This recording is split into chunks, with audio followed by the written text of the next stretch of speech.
Well, good evening, church history friends. My name is Barb Walden, and I am thrilled to welcome you to the opening program of the 2021 Church History Without Boundaries lecture series. Thank you all for joining us. Last year's series was so popular, we had to bring it back with more storytellers and more fascinating history from around the world. And over the next 7 weeks, we'll travel virtually to places like Japan, France, Germany, England, Australia, and Wales. And even more exciting are the awesome storytellers who will join us along the way. Many of them live in the very countries that are highlighted in their lectures. So it's going to be a great series, and I couldn't be more thrilled to see how many of you are joining us along the way. Thank you all for tuning in to the first program of this lecture series. Now, joining me tonight is Joey Williams, and I'm overjoyed that Joey will be with us every single week, introducing the speakers, moderating the discussion, and of course, displaying his usual Joey Williams charm and charisma. Joey is probably a familiar face for many of you in attendance tonight, as he serves as the Mission Center president for the British Isles Mission Center, and he's served in a number of different roles all around the world for Community of Christ. So welcome, Joey, and thank you so much for joining us. I'm so glad you're here. And in addition to Joey, we also have Wendy Eaton working behind the scenes this evening. Wendy is the administrative assistant for the Community of Christ Historic Sites Foundation and the Joseph Smith Historic Site. But many of you may know her or recognize her voice from her many interviews with the Project Zion podcast. In fact, Wendy just finished a wonderful series on 3 equally fascinating women from church history. Their names are Emmeline Griswold Smith, Bertha Madison Smith, and Ada Clark Smith. And these 3 women were all married to Joseph Smith III, but not at the same time, just to be clear. All 3 of these women were distinct, really, in their own ways, and really held their own with Joseph III and the Smith family. So if you haven't heard Wendy's recent podcast episodes, be sure to put it on your to-do list. And so welcome, Wendy. I'm so glad you're joining us tonight from behind the scenes. The Church History Without Boundaries lecture series is not only a great way to learn church history, it's also an opportunity to support Community of Christ heritage. Donations received during the lecture series will go to developing new educational programs. They'll go to fund the Alma Blair internship program for young adults and continue our ongoing maintenance and preservation of all 5 Community of Christ historic sites. So Wendy will drop the online donation link and mailing address into the chat. Friends, we couldn't host programs like this evening's panel without your generous support. So thank you so much for helping preserve church heritage. And that's all the announcements I have for this evening. I'll hand the microphone over to Joey, and we'll look forward to a great evening of church history. Thank you, Joey. Thank you, Barb. Well, tonight we are kicking off the Church History Without Boundaries series with a stimulating discussion on the relationship between the church of the past and the church of the present. And who better to have this discussion with than some of the people who are actively preserving and interpreting Community of Christ history. So John-Charles Duffy will serve as the moderator for tonight's panel. And you might remember John-Charles from last year's lecture series. He is a professor of American religious history with an earlier background in literary studies. John-Charles is also a member of Community of Christ Sacred Stories Ministries team. And joining John-Charles this evening is a great group of panelists. Lachlan Mackay serves as a Community of Christ apostle and team lead for Community of Christ historic sites. Lach has served in a variety of roles at the historic sites for nearly 3 decades now. And in addition to Lach, we have Rachel Killebrew, the librarian and archivist for Community of Christ, and a former president of the John Whitmer Historical Association. And our third panelist is Magen Edvalson. Magen is preserving Community of Christ history as the team lead for the Oral History program. Megan is not only interviewing former church leaders, but she's actively training volunteers to serve as oral history archivists. And our final panelist this evening is Ben Smith. Ben is currently serving as Mission Center President for the Australia Mission Center and will also be hosting his own lecture later in this series that focuses on the history of the Green Cathedral and the Tiona Reunion Grounds. So thank you all for being here tonight to kick off this new lecture series. I'll turn things over to John-Charles as we are all looking forward to hearing this panel discussion on church history and Christ's mission. John-Charles. Thanks, Joey, and my thanks to the four panelists as well for joining us this evening. Let me start by framing tonight's conversation.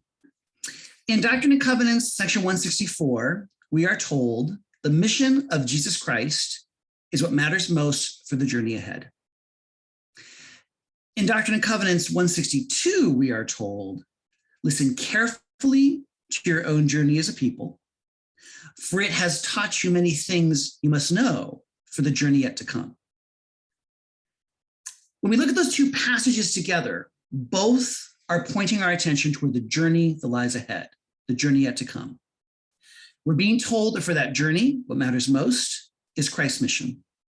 And we're being told that our past has important lessons to teach us for that journey, which is to say that our story as a people has important things to teach us about Christ's mission. So what I'd like to do tonight with our four panelists is have a conversation about how it is that the work that they do to preserve and share community of Christ's history can help carry out Christ's mission, can help church members carry out Christ's mission, either in their individual capacity as disciples or us collectively as a church. So this conversation is going to unfold in three phases. In the first phase, I'll ask each panelist to talk for a few minutes about what they do. What is the work that they're doing to preserve and or to share community of Christ's history? The second phase of the conversation will revolve around three questions that the panelists have already seen, which have to do with how is it that they see their work contributing to Christ's mission. Those three questions are, what does the work that you do preserving or sharing church history mean to you personally as a disciple of Jesus in community of Christ? What kind of direction or feedback do you receive from church leaders regarding how the work that you do serves the church's mission? And do you see the work that you do as advancing one or more of the church's mission initiatives, such as inviting people to Christ or developing disciples to serve? That will be the second phase of our conversation. And then the final third phase will revolve around three questions that look ahead toward the future. Those questions will be, are there initiatives for preserving or sharing the church's history that you would like to undertake, but don't have the resources to undertake in the way that you would? At a time when the church is facing financial challenges, which require hard decisions about where to place resources, what case would you make for why the work that you do is important for the church and worth asking members to support? And finally, in what way might church members get involved in the work that you do? Those are the questions we'll be discussing tonight. So let's start with phase one. Let's walk through each of our panelists one by one, and I'll ask them to take a few minutes to introduce themselves to our audience and to introduce the work that you are doing to preserve and or to share community of Christ's mission. Let's start with Rachel. Hi, thank you for allowing me to be here tonight with you and to share a little bit of what I do with the church and to learn more about what my friends here do in detail.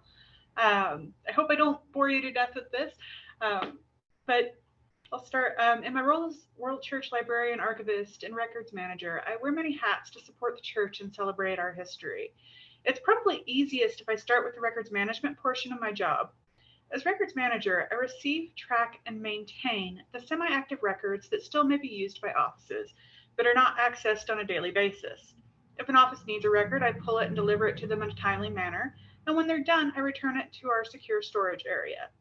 This process declutters offices so only the pertinent records are taking up precious space.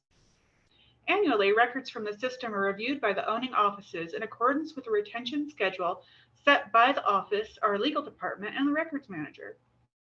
Records up for review are either set for immediate destruction, such as in the case of records that have sensitive information like social security numbers and passports, or they age to the archives for review and inclusion for research and reference for future generations. At this point, I change hats, and as archivist, I sort the archival review items page by page to retain what will be useful to staff members and researchers, and then I destroy the rest. Items retained tell the story of the church, its processes, and its practices. Items that are not retained truly are excess. In this case, I want you to think of things like old time cards or duplicate items. So when you consider that we have a council of 12, sometimes I'll receive 12 copies of an item, and we certainly only need 1 or 2. So that's all that's kept. And I really want to give you a picture of this. So my favorite recent duplicate discovery, it was 8 copies of the same memo from 1964.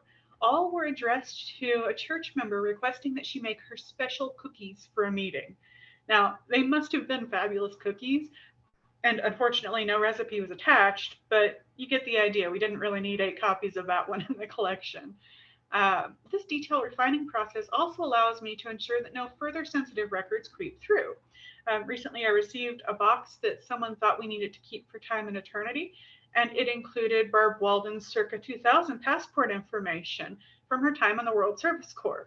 While it was a treasure and it was fun to find, it's certainly not something that I think she would like on the shelf, especially with that sensitive address and passport number and all of that. Anyway, at this point in the process, the refined records are processed into boxes and a rough finding aid is made of the contents for future access. At a later date, when enough records have been processed for a collection, they'll be joined together and processed one more time. Now you may wonder why there's an additional processing event. It's because the records come in from a variety of places over time. So as an example, over the last year, I found spectacular records in no less than 10 different boxes from different offices, and some were actually brought to me in a donation. Unfortunately, I don't have an eidetic memory. So over the case of a year, in such a long time period, duplicates can creep through. So this secondary revision process helps ensure we're not loading ourselves with redundancy. This keeps our collection neat and orderly and ensures that we have room on the shelves for more individual treasures and insights into our history. Another part of my job as archivist involves supporting congregations in the discovery of their own history. Many congregations revisit their history for the purpose of updating their annual and cumulative historian reports, as well as for major anniversary celebrations, of which we've had a wonderful amount of lately. Lots of 100th and 150th anniversaries over the last few years. It's just a joy discovering this with everyone. So in addition to this, I also provide research assistance to restoration history scholars, our staff, our seminary, and our church history team members. As librarian, I make resources available to our membership for regular Sunday services and church-related purposes. I also work with our seminaries to support the students in their educational process. I process incoming donations of books by sorting, cataloging, and shelving the items we can use. I also work with outside companies to ensure access to good online databases and resources, which are accessible through our church webpage. Another fun part of my job is transcription. I transcribe our conference proceedings each conference. These records are kept on the shelf for future reference in a library. So in addition to this, I'm also active in a variety of professional, historical, archival, and records management associations in order to stay up to date on common practices and new discoveries. Finally, I support Locke in our museum services area by monitoring the conditions of the museum and the storeroom, receiving and cataloging items, monitoring museum software, sometimes working with interns when we have them, as well as outside companies. So in one case recently, I was doing a museum spot check and I discovered that we'd sprung a leak in a large drain pipe above our storeroom. We were really blessed. There was a 20-gallon Tupperware that caught all of the water, and it actually saved a treasure trunk belonging to Albert A. Smith that sat beneath it. In this case, I immediately met with our maintenance crew to do on-site damage prevention, which luckily nothing was damaged. It was wonderful. I called Locke and sent him pictures, and then I assisted in temporary relocation of items in our museum storeroom so that the leak could be repaired. I'm happy to say that everything is back in tip-top shape, and I don't think we'll have to worry about that for a long time. So that's really been a short review detailing some, but not all of my job. I hope it wasn't too boring for you, and I hope it gives you a better idea of how I attempt to support the church in my daily work. Wonderful. Thank you, Rachel. Technical, but important work. Let's shift over to, sorry, I'm blanking on my alphabetical list here. Locke, let's go over to Locke. Great to be with everybody this evening or morning or whatever time of day it is for you in the place you're at. So I have two functional assignments in the Council of 12 that relate to preserving and sharing Community of Christ history. One is the Historic Sites Team Lead, as has been mentioned. Just a quick review, our sites are Kirtland Temple, Joseph Smith Historic Site in Nauvoo, Plano Stone Church, Plano, Illinois, Joseph Smith III's Liberty Hall in Lamoni, and Heritage Plaza in Independence, Missouri. My responsibilities include recruiting and training historical interpreters and summer interns, researching and writing as time permits. Time was a challenge this summer, but I finally managed to get turned in a chapter for an upcoming book. It's a partnership between scholars from BYU and Community of Christ. It's called Restorations with the S in brackets. Restorations, Scholars in Dialogue from Community of Christ and the Church of Jesus Christ of Latter-day Saints. It's grown out of an ongoing dialogue between members of the two faiths that's been happening over the last, it seems like 5 or 6 years now. Chapters include Revelation, Zion, Jesus Christ, Apostasy and Revelation, Scripture, Salvation, and more. I had a chance to write a chapter on the first vision and Revelation. And Keith Wilson, a colleague at BYU, has an accompanying chapter and response. So kind of a way to better understand the two traditions. That book should come out, in about a year, we think. We just all finally got our chapters turned in. So as I can, as time permits, research and writing, I recruit and work closely with maintenance staff and volunteers at historic sites. Big exciting news in Kirtland, we did just hire a team lead there, Roger Rose from Mobile, Alabama. He'll be starting January 1. And Will Davidson has just come on as a full-time maintenance volunteer, which will be extraordinarily helpful. We're trying to do more with less at historic sites. And by filling that position with a volunteer, that will help us greatly as we work towards being budget neutral, trying to spend no more than we bring in through building preservation fees and museum store sales. And my other functional assignment is Church History and Sacred Story Team Lead. As World Church teams are chartered, we have an advocate in church leadership. And this particular team's advocate is President Steve Veazey, which I think suggests some of his passion for church history and heritage that he chose to be our advocate. Team members include Barbara Walden, David Howlett, Ron Romig, all three of whom serve as World Church historians. Also on the team, John-Charles, Rachel, Peter Judd, and Megan. John-Charles has been leading the work on a global family, an international history of the church that's been slowed down by the pandemic and the closure of headquarters and the archives for the moment. Megan is again leading our oral history team. We'll hear more about that later. Then as I preach and teach in the Northeast USA mission field, I build in church history where I can. So for example, as we focus on nonviolence and its role in Community of Christ, I found a couple of fun stories of Joseph Smith III and his use of what today we would call nonviolence. In one case, somebody who was a boarder at the mansion house refused to pay her bill to Emma. So Joseph III went and sat down in his office, this doctor, and refused to leave. He stayed all day until the guy got so embarrassed he paid the bill and vowed never to be in debt to Emma again. And Joseph III said that he didn't need to worry about it, that the Smiths would take care to ensure that that didn't happen. So an interesting use of nonviolence by Joseph Smith III. So some of the ways that I support church history and preservation. Wonderful. Thank you, Luck. Let's go to Megan. Megan, tell us about the Oral History Project.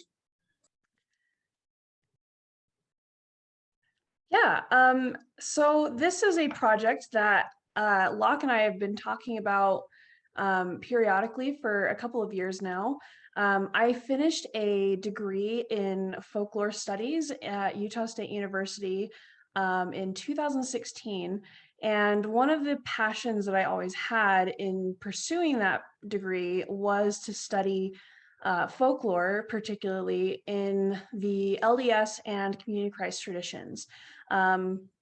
Coming kind of straddling both of those cultures has interested me in a lot of how they see each other. And part of that, so personally for me, I'm interested in this project because folklore, of course, is found in how we interact with each other in our daily lives and is not always historically based.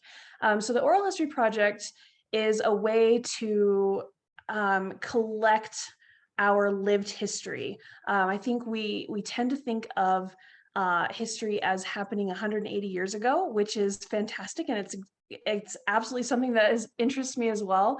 But what I find really interesting is how that history follows in how we live it day by day. And so these oral histories for me are a way to contribute and to help us know each other. And that really, that means a lot, I think, to being a disciple for me, because I'm listening to people's stories, I'm hearing them, I'm learning about them, but I'm also helping other people have the opportunity to hear and learn from each other as well.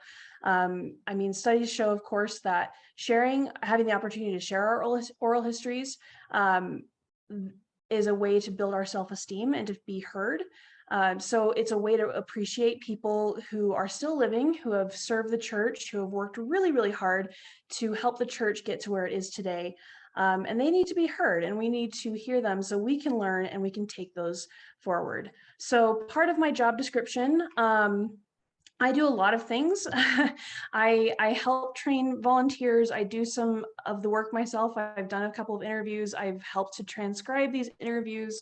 And then we're working on having those archived in the library with Rachel, so that we have those on hand, and people can access them and learn, you know, what was history, what is the history of my congregation or my region, and how can I use that to inform my mission where I am. So again, church history is not just what happened in Ohio or Missouri or Illinois or Iowa. It's what is happening in Australia or India or the Philippines or Africa or wherever you are. We want to have that history available. And it's important to me, again, to learn from members from all over, because it's just interesting, and we get to engage and grow together. Tell us a little bit logistically, how do you decide who to interview? How many folks do you currently have working on collecting the interviews? So we currently have about 3 or 4 interviewers. I think we have about 5 or 6 transcribers. And then there's myself. I kind of cover legal things, what are the laws regarding interviewing, or the ethic boards. Some countries have ethic boards that have to be adhered to. We find people based on our own knowledge. Who do we know who is older, who may be passing away soon? Right now, we're trying to kind of catch up on things. So we have referrals that way. I've also had a couple of people reach out to me interested in learning how they can start their own projects at the congregation level. So I've provided and created a couple resources to send out to people as they ask, so that we can start making, you know, we want this to be something that we can do at a congregation level. Fantastic, thank you. Ben, let's turn over to you. Tell us about the work that you're doing in Australia with regards to Community of Christ history. Yeah, well, thanks, John-Charles. It is good to be with you all, and it's an interesting question. I serve as the Mission Centre President down here, and in Australia, that means that very similar to Joey's role in the British Isles, is that the Australian Mission Centre is the country of Australia. So our the geographical lines are pretty straightforward, although they're not straight. But the work that I do spans our entire nation, which is a real joy for me. I've served in this role for quite maybe 4 or 5 years now, and it's I've worked for the church for about 13 or 14 years, and been a member my whole life. And my history goes back a very long way in the church on both sides of my family. I fail to count how many generations, but it's 5 or 6 on both sides of my lines, and so I'm gifted with this wonderful connection to our community of Christ, and for me that means a lot. And so the work that we're doing here in Australia is quite informal in many ways, but we have a wonderful Australia Church historian, Margaret Morris, who keeps incredible records for us in our archives in Sydney. And many of our congregations have significant stores of information and in particular of past history. And I think we could do more work in the current time to preserve our present history. And I love that concept. And so for us, much of the highlight for me right now is around what I'll be speaking about in a couple of weeks' time in our project up at Tiona. Which I'll speak to a little bit later, but the work that we're doing up there will include a little bit like what we do at many of our sacred sites and historical sites to tell the story of who we are and what we've done, but also who we are and what we're doing. And for me, that's where history comes into play. I must confess, it's not one of my greatest hobbies or loves to explore history, but there's this beautiful quote that I read just a couple of days ago, actually, that when I was thinking about what to share today, it's by the theologian Rudolf Bultmann, and he says this not about history, but it's actually about how we speak about Jesus' life. And he says, our interest in the events of Jesus' life are more than an academic concern with the history of the past. He says we can see meaning in them only when we ask what God is trying to say to each one through us and through them. And so for me, that's kind of what, when somebody says to me, what's the importance of preserving and sharing our church history, it really speaks to me to say, well, the importance is to reflect upon and continue to see and discover how God is moving with us along this journey and to be inspired by that. And for me, that's the connection. And we're doing plenty of work in terms of trying to make sure we do capture the stories of the people of the past, but also to preserve those and continue to work with those. So yeah, that's a little snapshot. Thank you. So let's move into the second phase of this conversation, for which we'll need to budget about 10 minutes, and then we'll move on to the third phase. So in the second phase, let me pose 3 questions to the panelists that have to do with how they understand the work that they're doing in preserving or sharing community of Christ history as supporting Christ's mission. My intention is not that we work through these 3 questions systematically. I'm going to pose them to the panelists and then wait and see what panelists choose to chime in and say in response to any of those 3 questions. My hope is that we can have a conversation flowing among the panelists, not just sort of me to Rachel, me to Locke, me to Megan, but talking amongst themselves as well. And I've also asked Barb to keep an eye on the chat to see if folks who are watching this conversation chime into the chat with comments or questions that would be particularly pertinent to respond to at this moment. So again, let me repeat those 3 questions, and then we'll see where panelists feel inspired to go in response to speaking to one or more of them. Those questions again are, what does the work that you do, preserving or sharing community of Christ history, mean to you personally as a disciple of Jesus and community of Christ? What kind of direction or feedback do you receive from church leaders regarding how the work that you do supports the church's mission? And or do you see the work that you do as advancing one or more of the church's mission initiatives? I'm a teacher, so I will wait to see who wants to speak. If everyone wants to speak, I'll call on someone, but let's see where this goes.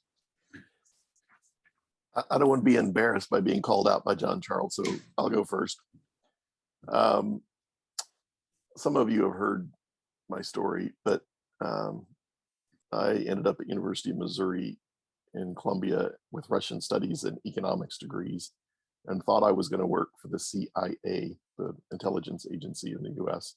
And it was an extraordinarily long, slow interview process, and I needed to kill time during that. And I signed up for a museum management internship through Graceland and picked up Robert Bruce Flanders' Kingdom on the Mississippi to prepare for that internship, and fell in love with our story through that book, and landed here for the summer in Nauvoo. And I just was fascinated by our story. It is my passion. It is my joy. I've devoted almost my entire adult life to learning and sharing that story. And I love the way that by telling it openly and honestly, including the painful parts, it lends authenticity to what we're trying to do. And in today's culture, in this postmodern religious world that we're finding ourselves in, authenticity is critically important. And so suddenly that opens up all kinds of avenues for discussion about things beyond church history, that lead to meaningful relationship and sometimes engagement in other ways. So what does it mean to be personally? I have come to the church. I was born and raised in Community of Christ, but I have come to activity in the church and a relationship with the Christ, what some people might think is backwards. Because for me, it was the history that captured me and drew me in to activity again as a young adult. You know, most of my peers were lost to the church in their university years. So history brought me back into the faith, which it doesn't always work that way, but that's my story. You've been nodding, Megan. Do you want to jump in? Yeah, I think I intended to answer this question in my intro, but for me, I think I've pursued. I mean, I grew up an Army brat, and I did not grow up in the church. I did grow up in the LDS church, and I served a mission for the church, the Utah-based church in Baton Rouge, Louisiana. And during a time we had a hurricane hit, and while I was there, and we spent a lot of time working with people, sitting with people, helping people tear down their houses, gut their houses for insurance purposes so they could remodel. And hearing their stories was just the most exciting thing to me. I love hearing people's stories. I love being around history. Growing up, I grew up in Europe partially, so I went to castles. So having the chance to engage with people and also marry my love of history together and working on a project like this, and basing that on sharing that love of religion and faith and sharing, you know, testimony of how being involved in this community, or being a Christian, or being in the world, being a humanitarian, how that has helped us individually and help our families and our friends, our communities thrive, is just, it's so inspiring. And I want people to, it's addicting too. I want people to be addicted, like I am, to hearing other people's stories. So that's what keeps me going, I think. History, like Locke, keeps me around. But being able to listen to how history is made every single day in the smallest of ways is just exciting. And Rachel, thoughts? Yeah, I mean, I would add to and echo really what you both have shared, and for me, the connection that we have to the story, I think, is the most critical thing for me. To have history sitting on a shelf and really not connect with it, you know, there's okay, that may be discovered at some point later in the community, but for me, it needs to be active. It needs to have this sense of connection, because we do have this connection, this amazing story, not just in Community of Christ, but each of us, all the followers of all of the world's religions, we have this amazing story to tell about the good news. And there's this line in a song by an Australian artist called Xavier Rudd, and he shares in this song called Spirit Bird. There's a line in it, something says, we're joining hearts and hands with ancestral twine. And that concept for me of ancestral twine really means something, because it's not just this esoteric kind of imaginary connection that I have with all of you and my family of times gone by. It's actually a real spiritual foundation, and the stories of adversity or joy or humor or seriousness, they all matter to who we have become. And I think about the decisions we've had to make over time, whether they be small, insignificant ones or seemingly insignificant, or very large structural changes in the denomination that we have. They each tell this really important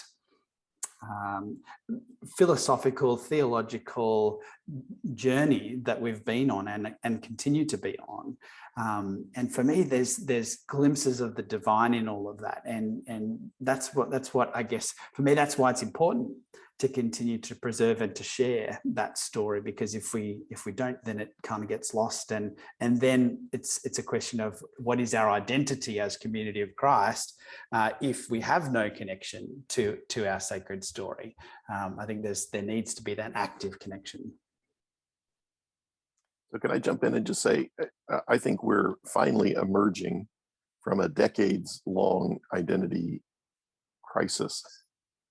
We deconstructed the story in the 1960s and 70s, and I think we needed to, but we couldn't bring ourselves to start putting it back together. We intentionally tried in the early 2000s to talk about a historically accurate, theologically sound reconstruction of the creation stories of the church, and we just couldn't do it. We kept falling back into picking at the story, but we're finally at a place, and I think that the mission initiatives and the enduring principles are helping us with that, where we're able to start putting the story back together.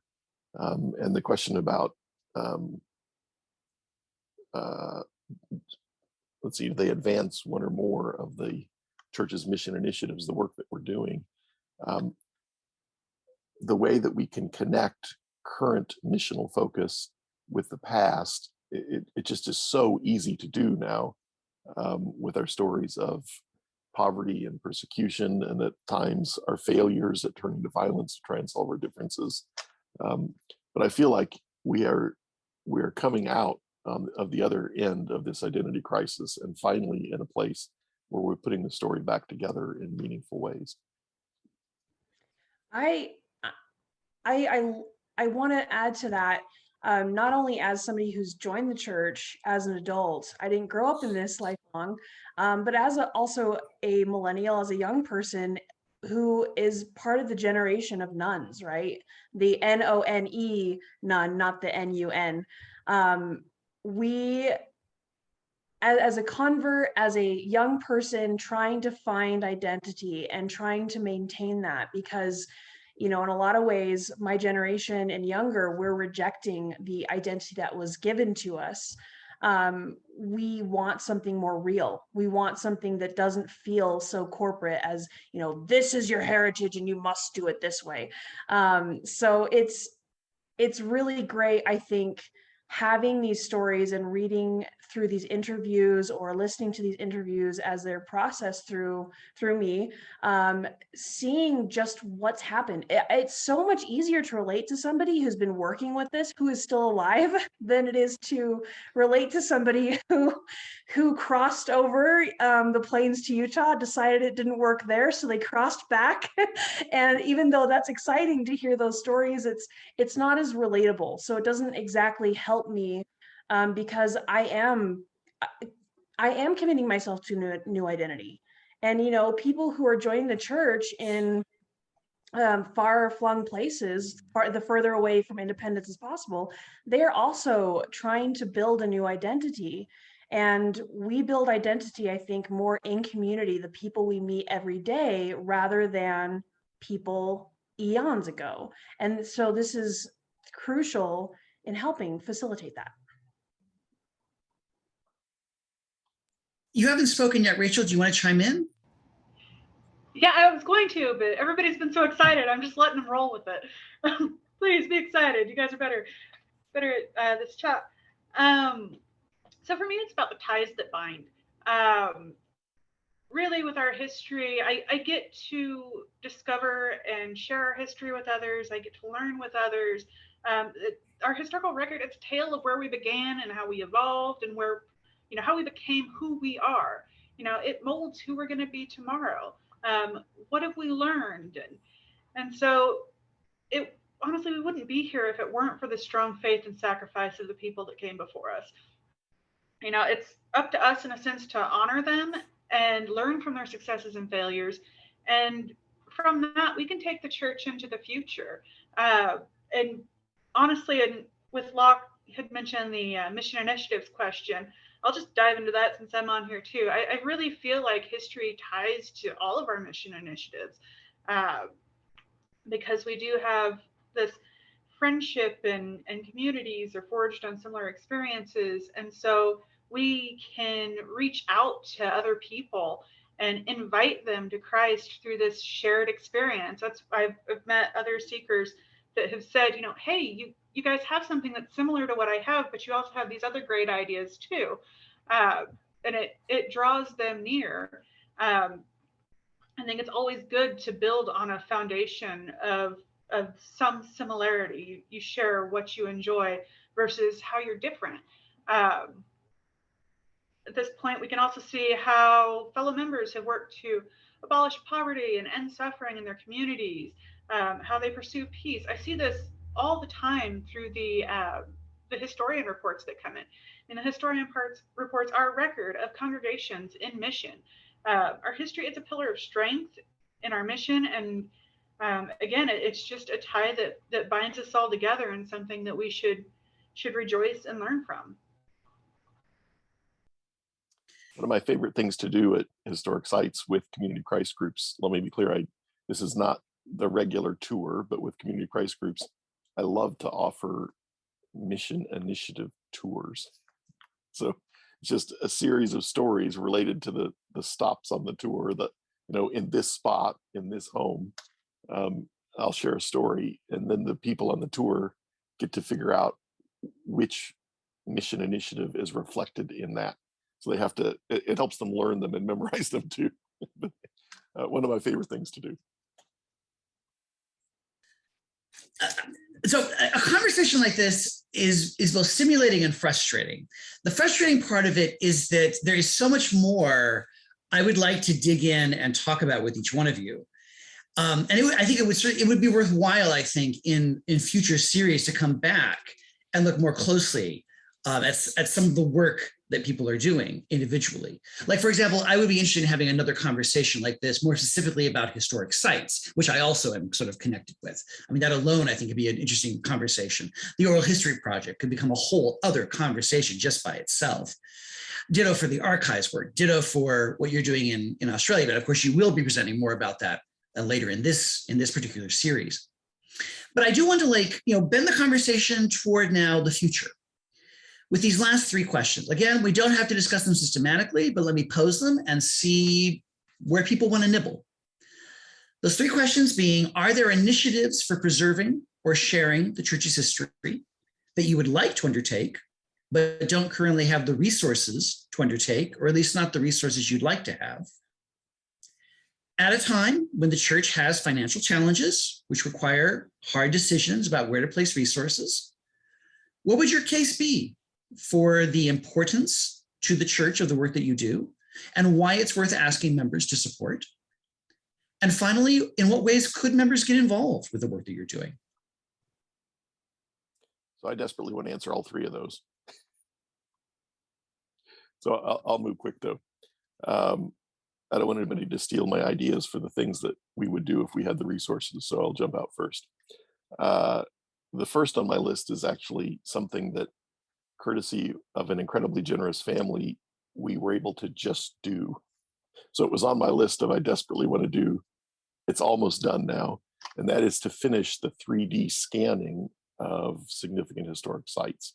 So we've had the Kirtland Temple virtual tour available. We just managed to finish this summer the Homestead, the Red Brick Store, the Mansion House, the Nauvoo House, Plano Stone Church.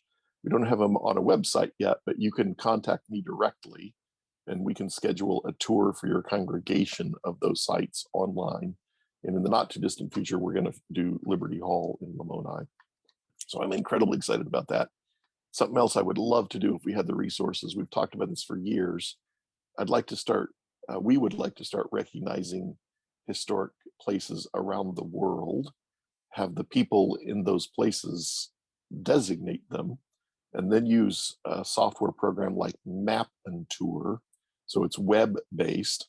You can go to that place online, learn about it, see it, hear people worshiping there, singing there. Maybe it's the Green Cathedral. I'd love to be able to start exploring international historic sites or places, important historic places that are beyond just the US. And last one's kind of a funny one. I would love to see the Kirtland Temple partitions or veils back in, those massive canvas curtains that separated the spaces into smaller rooms for worship in the school. So some of the things I'd like to do. Why should we continue to support historic sites despite really significant financial challenges? Because they are more missional than they have ever been. And now the pandemic has slowed us down since we're closed, but our ability to engage with visitors, with seekers, openly and honestly, after the internet, it is our most significant point of contact. And the impact on the church through, and let me be clear that if somebody is happy in their faith home, we're happy for them.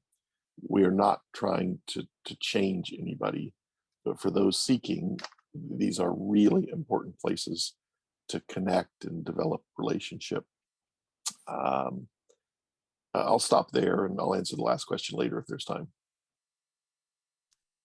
And I want to jump in there a little bit too, like about, from an Australian context, the historic sites in the US, are important to some, but they're not the be all and end all for us, because many people will not have a clue what they are or where they are and when they encounter community of Christ.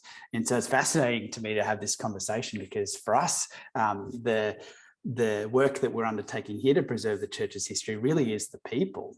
And I love the idea of this oral history project. And, at times we've managed and tried to collect stories of people here in the church as well. And I know that, Locke, you've been interested in that in the past here as well. And I know that Mark Shearer did some work when he was out here a couple of years ago with some of the direct descendants of Joseph to meet and greet and capture some of those stories. And so for me, it's how do we, the work of history is about that connection to our story as Community of Christ and our identity there. Is to say Community of Christ is this, in Australia, tiny, tiny, tiny, unrecognisable denomination in the scope of Christianity. And so we're not, I guess for me, the importance is to say we aren't just some, I want to say kind of just made up, manufactured, developed by some particular person recently kind of church. We're an established denomination who have a story, and here it is. And that's why it's important, because we've been able to, I guess for me, this coming back to the enduring principles idea as well, the idea of continuing revelation in our discussion about history, for me, is probably one of the more profound connections, in that our story tells us and tells the community that we've been listening and adapting and evolving as a denomination over time. And the ability to do that, particularly in our world, makes us able to be more authentic to our call. And I love that you mentioned that before, Lach. And so that, for me, that's kind of that's the really important initiatives that are happening. I'm going to drop in the chat box just a couple of links to our, because I don't want to talk for too much time about the work that we're doing up at the Green Cathedral and the Tiona Chapel that we're about to, or we're building. And you can have a look there. That's going to save you a whole lot of time from my voice, but you can have a look there at basically trying to, what we're trying to do there is build a facility that is an all-weather facility. The Green Cathedral that we've mentioned a few times today is an open-air chapel which sits in a literal rainforest on the edge of a lake, and it's got log seats, and it is exposed to the weather. There's a couple of people on here, I've already seen their names, that are up that way and can provide testimony to the bitter cold winds that drive off the lake. Not probably as bad as the ones up in Michigan, but they are significant. And so we wanted to make sure that we could share the story and worship and provide ministry in all weathers and all times of the year. And so we're building this chapel to continue that story, and as part of it, we'll be sharing the story of the church, but also of how God still works with us today. So I'll drop that in the chat box, and happy to talk about it later. One of the things I love about the church in Australia, if we weren't a peace church, I would say it's that we punch above our weight, but I can't say that. So I will say, for a small church, we have a significantly outsized influence in the culture.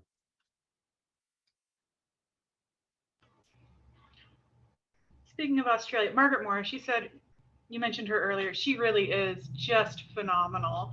I've had some interactions with her over the years. She can always pull things up right away. Just incredible.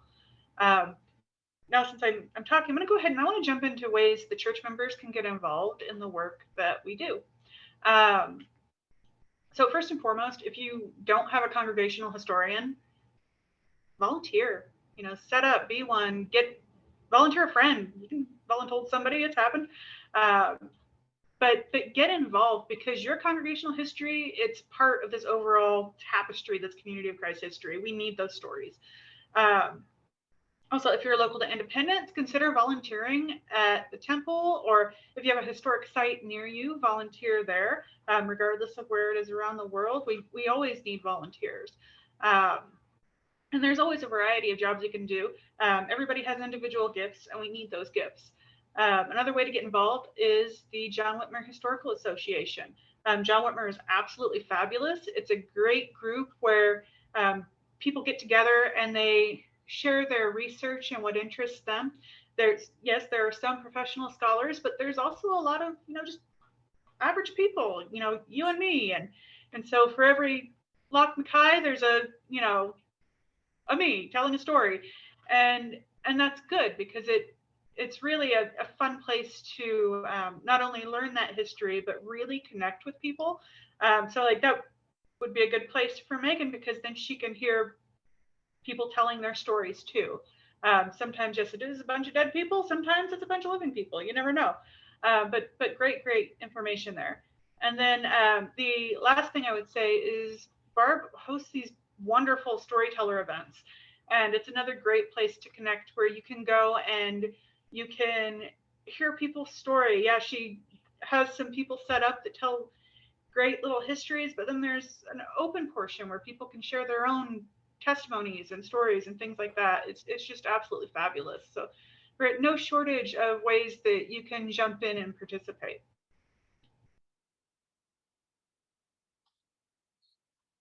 Can I jump in on that one and how people can get involved as well, since we're near the top of the hour? Obviously, the simplest and quickest one is to donate to the Historic Sites Foundation or to Community of Christ. But other ways, after a 2-year shutdown, we're preparing to reopen in the spring of 2022 at Historic Sites. We have a very significant need for volunteers. We need historical interpreters. We provide training, and in Kirtland and Nauvoo, we provide housing. We also have a significant need for maintenance help of all kinds. including particularly painters and carpenters at this point. We're also going to be trying something new at Heritage Plaza in Independence. We're looking for a volunteer couple who will serve as the team lead for Heritage Plaza, but will also help care for the temple and auditorium grounds under the direction of Bishop Graffio.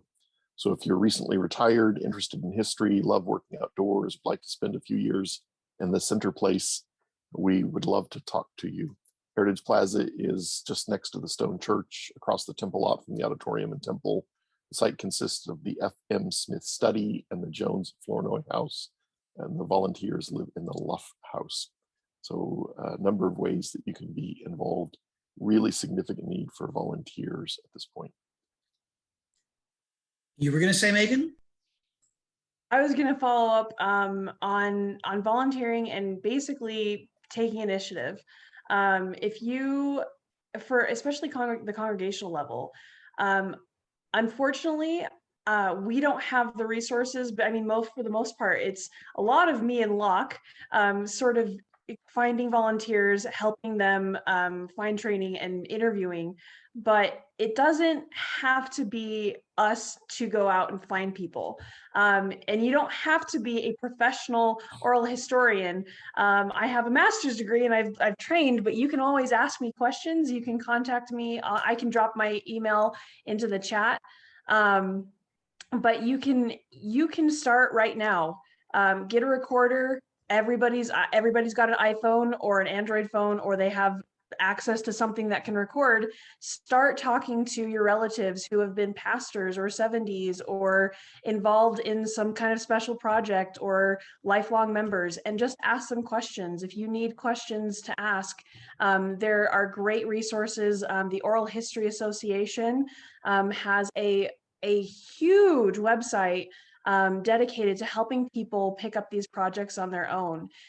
We don't always have the funding for this, obviously, but a lot of this can be done. It is a lot of work and it is very time consuming, which is why I'm working on this project and dedicating time. But there is a lot that we can do as individuals just by talking to people and making sure to make sure you have some consent too, because there are laws regarding that, but please do talk to and record interviews with your friends or family or members of your congregation who have been instrumental in their histories. So there is, yeah, go ahead.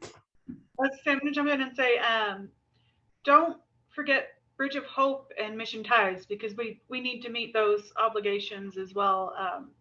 Certainly in the retirement obligation, but also in, paying staff so we can keep people doing what they're doing and whatnot.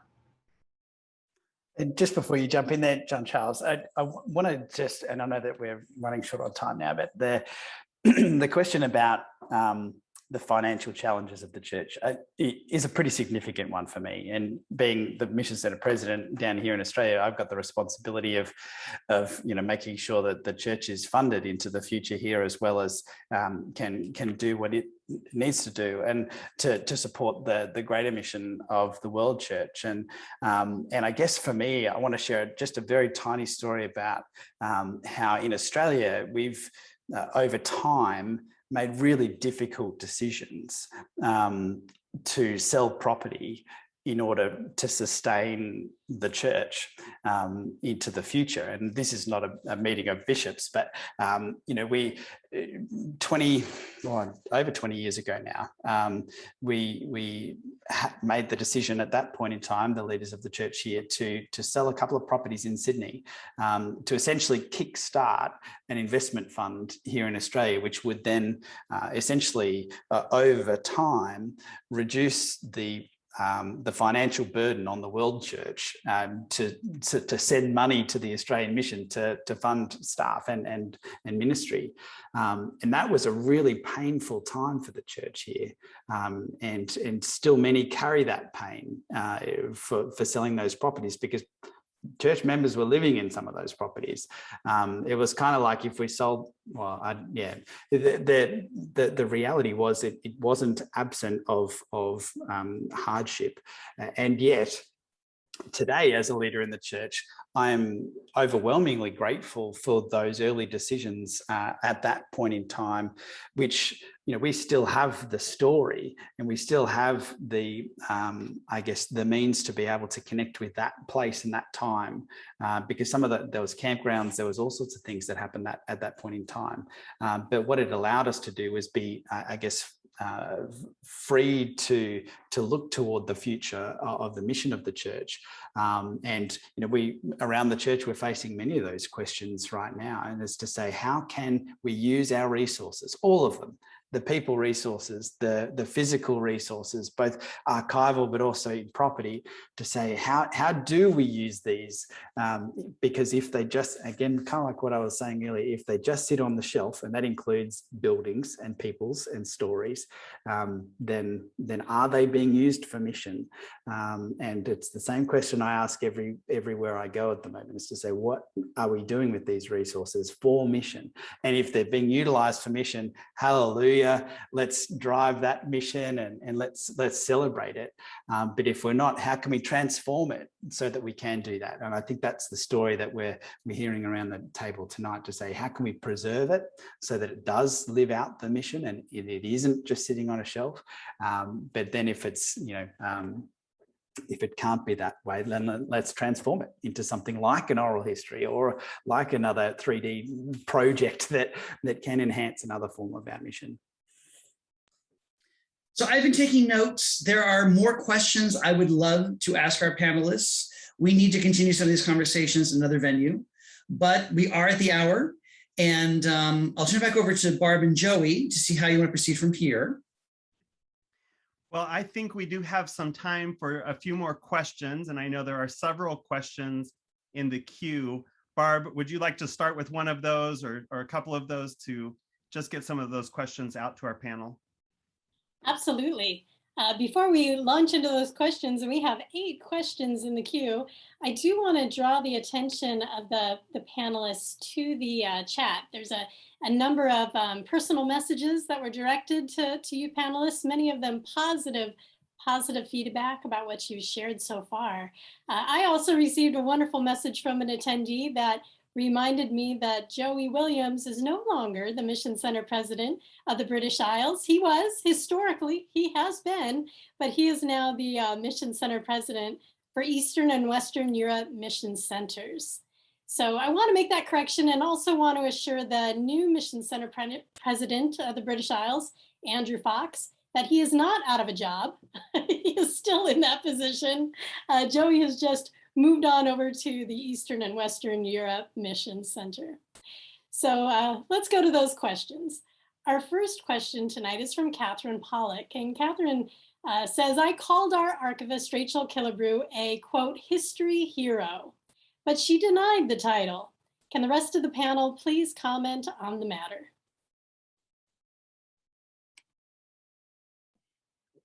I will. I would nominate her for that title. Definitely extraordinarily helpful when I can't get to the archives, since I don't live there and everything's shut down. Rachel has been extraordinarily helpful. I will confess that when Rachel was describing what she does, I found it very boring, but that's because I'm not an archivist. I'm not a librarian. That's not my passion. However, as someone who relies on archives and libraries, what Rachel does is absolutely indispensable for making it possible for me to do the things that I do. So yes, I'm very grateful for that. I've had to put, so part of my job is to put together files on our interview subjects. And we want to create a mini history to help the interviewers prepare to speak to our subjects. And I have a big hard drive with every Herald publication, not every Herald publication, but every issue of the Saints Herald ever produced. And unfortunately, not everyone we interview is frequently referenced in the Herald. And so sometimes I have to go to Rachel and say, help me, please. I don't know anything about this person. What do we ask them? And she immediately sends me so much on everybody. It's incredible what she's able to pull together in a very short time. And she's absolutely a history hero.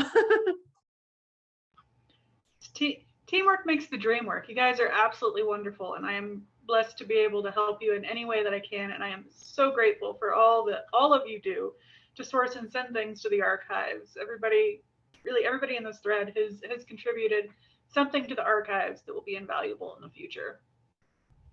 I should clarify that Rachel might not be able to be as supportive to everybody in the session tonight. Her primary responsibility is supporting the employees first. Yeah, I can see a barrage of emails coming your way, Rachel. Yeah, that's what I'm getting nervous about.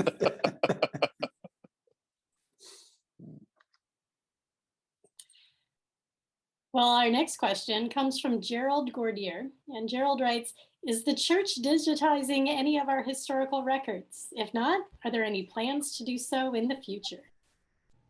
Absolutely. I tend to digitize things as people request them. I do know that there are efforts going on in other areas. I mentioned Margaret Morris earlier. She's digitized a bunch of things. I know that they're doing that in the British Isles as well. I scan things, especially, I mentioned the congregation historian reports. I'll go through and scan those. As researchers need files, I pull them and scan them, and then I save them in a drive area. So it's really on a first come, first served as needed basis. In the interim, things that are scanned right now, we focused on photos. So when we've been open, I have one volunteer who's been excellent about just scanning photos in our archives. We're far from done on the process, but he's just done a fabulous job of getting more scanned and recorded for the future.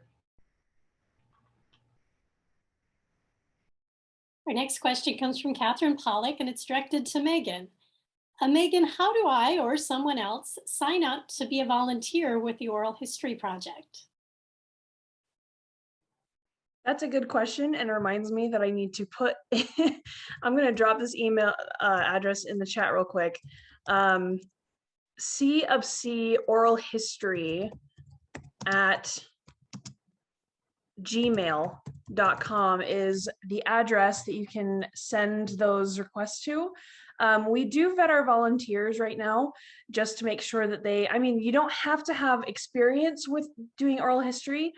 You can choose to interview, you can transcribe, you can do both if you'd like. But just drop me an email, and if you have any experience, then that's great. We also have training modules that I can send you to or direct you to help you prepare for that. And I like to take the time to talk to our volunteers whenever they'd like over the Zoom or phone, or I try to be very available so that you can ask me questions and I can walk with you through the whole process, because it can be frustrating sometimes, and it's good to feel like you have a team.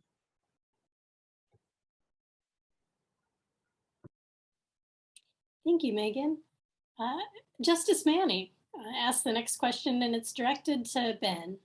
Justice writes, Brother Smith referred to past history and present history. I have always thought that history is of the past. Presently, we can be making history, but recorded history is past. Any thoughts on that, Ben?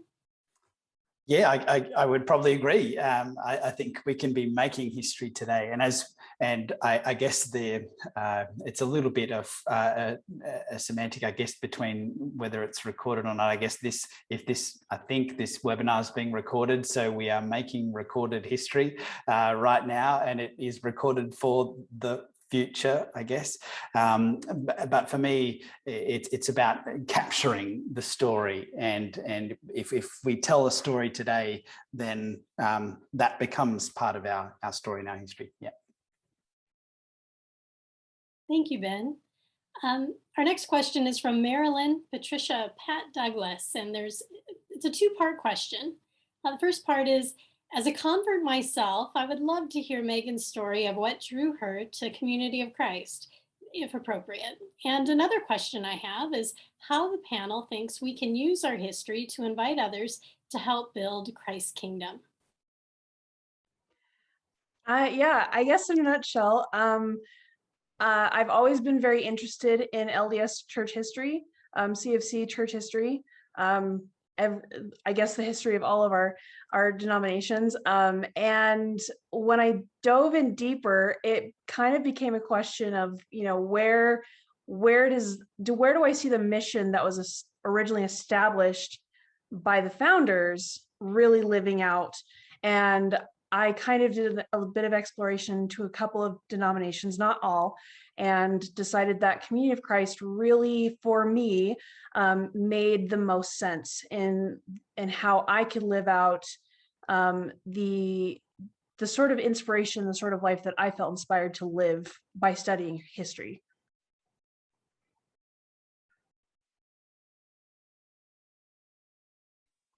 I'm happy to jump in on this second part of that question. I think there are countless ways, and the better we understand our history, the more ways that it can be helpful as we share Community of Christ today.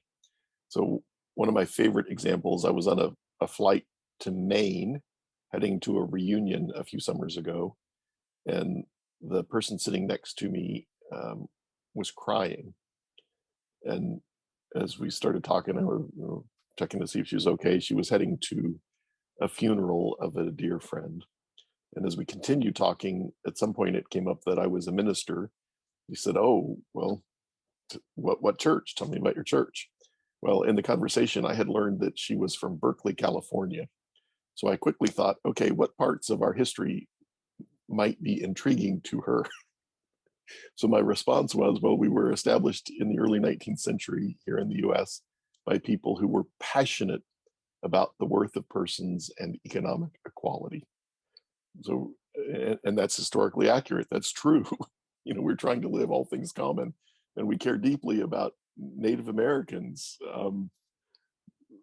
So just one way, and there's many ways, but I think it's important to know who you're talking to then know what part of the story might be interesting to them. Tragically, many of us don't know the story well enough to be able to do that, though. Yeah, I would just add to that too, and I think speaking about how the church has evolved and changed and listened to the evolving worth of all persons that we are, I guess, becoming more aware of as a people. For me, when I look to share the story of the church with people, I'll confess it's the more of the recent story, when really from the kind of 1980s onwards, because it's relevant to my millennial life, but also to share with people, we went through that struggle, and big things like we began ordaining women because we realized that was an amazing thing to do, and that it was a spirit-led thing, and in more recent years, with our recognition in many parts of the world, with ordaining people in same-sex relationships and officiating marriages where that's possible, and those kinds of things. For me, that's the thing that connects seekers of my age, I think, in our church context here in Australia, when they hear, oh, wow, okay, so you're not just that stale old bread that's kind of sitting over there that I read in the newspapers for all of the wrong reasons. We're looking at, how do we connect people with God today? For me, those stories of the evolution and almost the honesty that the church has had with itself over the time. That's, for me, that's the invite to people to Christ that makes sense. You had commented earlier, Lach, that it seemed to you that we were coming out of a decades-long crisis of faith where the focus had been on deconstructing the story. I would propose not crisis of faith, crisis of identity. Sorry, crisis of identity. Crisis of identity. Yes, crisis of identity. I would propose that we lack a clear, shared denomination-wide sense of the story of the Community of Christ. It will always be the case that every individual has their own kind of sense of what Community of Christ is about. But at the same time, the denomination needs to have and does not have a really widely shared sense of this is who we are in a version that can be told in a few minutes. We don't have that. We need that, but we don't have it yet. Yeah, I think I agree with you. I think we're moving towards it and not away from it. Do you think that's a beautiful thing though, John-Charles, that we all have our own little part of the story to tell? Yes and no. I mean, yeah, as I say, individuals will always have their own reasons for valuing Community of Christ, and that will shape their sort of individual story of the denomination. But a denomination needs, I think, to be, in order for us to be able to clearly communicate who we are, to be able to invite people to participate in how we are carrying on God's work, I think we need to have a clearer shared sense of who we are than we have at this point. I mean, I can explain to you in 5 minutes what the Episcopal Church is, or who the Methodists are, or who the Presbyterians are. Who is, I can even do that for the LDS Church. Yeah. Who is Community of Christ? And I would say Sorry. that's a product of the continued revelation, the continued evolution of the church, because it's hard to create a platform or a pamphlet or a leaflet to say, here's what the church is, when almost like technology, by the time it's printed, it's already evolved kind of thing. And I don't think we quite move that fast. I mean, we all know the church. And so, but I think that's a product of who we are, that we don't quite have a solid set of teaching materials, for example, on what is the identity of Community of Christ. I think, but I do think you're right that perhaps there is some work that needs to be done to, if somebody wants to donate some coin to fund it, to be able to put that all together in a succinct way. Unity and diversity, I think, is kind of what, yeah, I think we could use a little more unity in our diversity. But having said that, in no way do I want to force our culture into other contexts.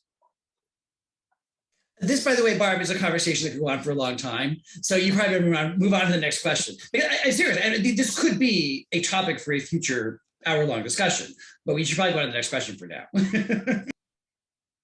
I'm happy to move on to the next question, but also happy to have all of you back to continue this discussion, at a future program. Our next question comes from John Shotwell, and it's directed to Rachel. And John asks, Rachel, what, if any, membership records are available for members delving into family history? We have a wide variety of records available. Again, I mentioned those congregational histories that go back through, in some cases, well, in most cases, 1860 is the earliest date, although we do have a few that predate that. And they go up, obviously, to modern times. Up through 1995 is stored in the archives. And you can see in the congregational histories, sometimes you can find, lists of ancestors, when they were ordained, where, all of that. We have the old membership record cards on microfilm. Of course, we have access to the heralds as well, which are absolutely invaluable. They are also out on the internet in a couple of fabulous places. LatterdayTruth.org and the Church History Library both have copies of the Herald. And you can go there, and I actually have an index. It's the cards that are in the library. Jerry Scranton, one of our volunteers, is absolutely fabulous, scanned them all. And you can hunt down your relatives alphabetically there. We also have some birth, death, marriage announcements that were cataloged by staff, but then recently Twyla Ryder actually combined those into really nice indexes as well. Twyla works, she's a church member, but she also works at the Midwest Genealogical Library, which is in Independence, and it's one of the best genealogical libraries in the nation. So if you ever come to town, I recommend you going there too. So you would have access to those, as well as the Zion's Ensign, just really a variety of resources. Now, for records newer than, or people that passed on in 1995 or more recently, that would have to go through our membership records department. And I do want to say that in some cases we don't have records, and that is just because they've been lost to time. For some odd reason, they used to pull cards that when people left the church or were invited to leave. And when I say invited to leave, I mean, people could get kicked out for quite literally playing croquet on Sunday. We have documented references of that. So their cards were pulled and put in a separate place. And the story I've heard is that it was stored with records for another office, and those were actually shredded. So sometimes we can't find a relative that way, but you can cross-reference and find them either through their local congregation in those jurisdictional records, or through a herald that way. So there's a variety of sources, and I would be happy to give you some of the online links if you want that. They're also on our library and archives link through the Community of Christ website, where you can kind of reference that as well. Our last question for the night comes from George Farnell. And Rachel, you may have just answered this, but I'll give you a chance to expand if you wish. George asks, where can we get a list of all those resources? I can't write fast enough, he says. Yeah, so the Community of Christ website, if you go and you search Library Archives in the search bar, you'll actually bring up our site, and then there's a list of links there. You're also welcome to reach out to me at my email, which is rkillebrew@seaofchrist.org. Or you can call me at headquarters, which is the 816-833-1000, and my extension is 2399. I'll be happy to get a list of those to you. And you're also welcome to leave your email if you're comfortable in some spot, and I can reach out directly that way as well. Wonderful. Well, thank you, Barb, for leading the question and answer part of tonight's session. And thank you, everyone, for all of your questions. And it is now time to bring this program to a close. So I want to say a huge thank you to our panel. John-Charles, thank you for organizing and leading tonight's panel discussion. And of course, our panelists. I think one of the comments that was in the comments of the chat said it best. And this person wrote, Lachlan, Rachel, Ben, Megan, and John-Charles, thank you for the gifts that you share of yourselves for this time and for the future. And thank you also, all of you, for helping us to officially launch the Church History Without Boundaries lecture series. You have truly set the stage for the other guest speakers in this online series. And lastly, we want to share a big thanks to all of you, our friends in the audience, for your love of a good story and for generously supporting the Community of Christ historic sites with your donations. Thank you for your support. And I would just encourage all of you to tune in next week as we hear from Phil Caswell and Andrew Bolton. Phil and Andrew will present the life and legacy of Apostle Keisuke Sakine. This is surely going to be a good one. And just to be sure that you don't miss it, it's at 12 p.m. Central Time. Because this is an international series, some of our presentations will be at 12 p.m. Central Time, some will be at 7 p.m. Central Time to accommodate our friends and presenters in different time zones around the world. So make sure that you check each week. And just to remind you again, next week, we will start at 12 p.m. Central Time. And I believe Wendy is dropping in a link to the Church History Without Boundaries webpage in the chat box. And you can click on that link to register for next week's program. So until next Thursday, take care, everyone. Keep reading your church history and have a good night. Thanks, everyone.